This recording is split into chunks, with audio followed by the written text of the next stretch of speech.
Well, yeah, I think, we talked about it before. Obviously you take Micah Parsons out of the equation, you take Journey Brown out of the equation, you take Noah Kane out of the equation. Those things have an impact. The other thing, to your point, is you kind of had a plan of how you were going to use all those parts, and then that changes, and guys that have played a lot of football for us and that you're confident are taking on new responsibilities and taking on bigger roles. It impacts depth.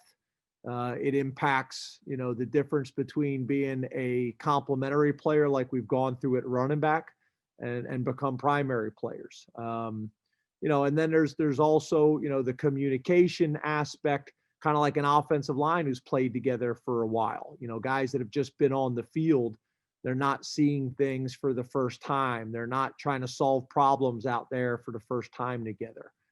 So it's moving parts.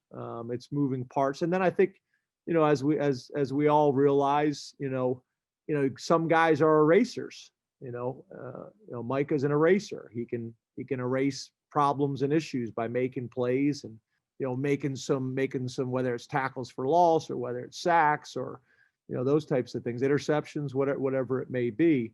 So it's an amount of production that you have to replace.